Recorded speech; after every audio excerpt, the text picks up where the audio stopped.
करीब 3 दिन पहले हमारे जो चौकी है सारहू, उसके बगल में ही एक मोबाइल की जो दुकान थी, जस्ट उसके पीछे चोरों द्वारा कुछ अज्ञात चोरों द्वारा जो है सूचना दी गई थी कि छत जो टिन की लगी हुई थी, उसको तोड़ के अंदर घुस के और अंदर रखे हुए मोबाइल को चोरों द्वारा उठा के लेकर चले गए थे।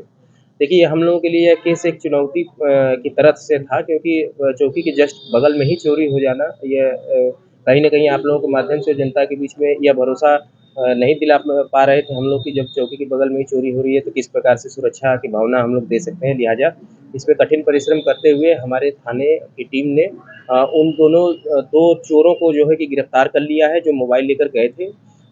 इसमें उल्लेखनीय बात यह है कि जो वादी थे, उन्होंने मोबाइल की संख्या जो चोरी हुई थी उसको ज़्यादा बढ़ाकर बताया था, लेकिन मौके से 5 मोबाइल ही गायब हुए थे, मतलब चोर लेकर गए थे।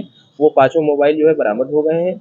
चोरों द्वारा ये कोशिश की गई थी कि उसको ट्रेस न हो पाए, क्योंकि उन्होंने उसको पानी में डाल दिया था और उसके सॉफ्टवेयर और इत्यादि को खराब करने की कोशिश की थी, फिर भी हमें उसको पकड़ने में सफलता मिली।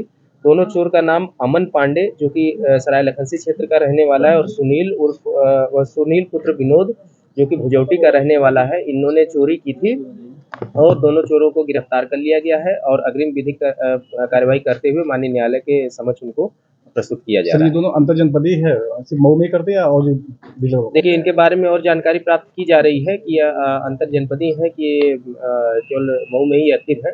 फिलहाल ये रहने वाले तो क्षेत्रीय हैं और लोकल स्तर पे ही इनके द्वारा हो सकता है कि चोरी की जा रही हो या फिर इनका कोई गैंग हो, जिसमें आगे हम लोग विवेचना के क्रम में और जानकारी सर, करेंगे। चोरी का तरीका क्या था?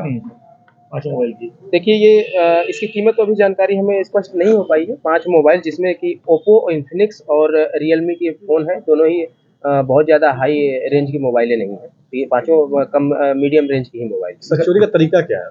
क्या था इनका? देखिए, ये उन्होंने कहाँ से चढ़े हाँ, थे, क्या है? हाँ जी। अब जैसा मैंने आपको पहले भी बताया कि इन्होंने कुछ मौका पाकर ऊपर जो छत थी वो टिन की थी।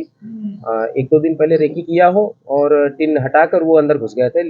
इसमें लगे हाथ मैं व्यापारी बंधुओं से यह भी अपील करना चाहता हूँ कि आप कोई व्यापार करते हैं या फिर सामान अपना रखते हैं, तो कम से कम जो प्रीमाइस हो उसका वह मजबूत हो। इस तरीके से जो है कि टिन के छप्पर इत्यादि या फिर कपड़े इत्यादि से घेर कर और रात में छोड़ के न जाया करें। मजबूत ताले का प्रयोग करें, मजबूत दीवालों का और ग्रिल और लोहे की इत्यादि का प्रयोग करें, जिससे कि न सिर्फ चोर बल्कि जानवर या फिर किसी प्रकार के आंधी, अंधड़, तूफान या फिर आग इत्यादि से भी उसका बचाव हो सके।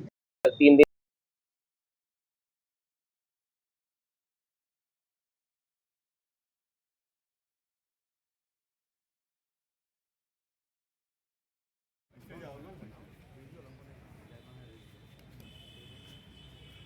हाईटेक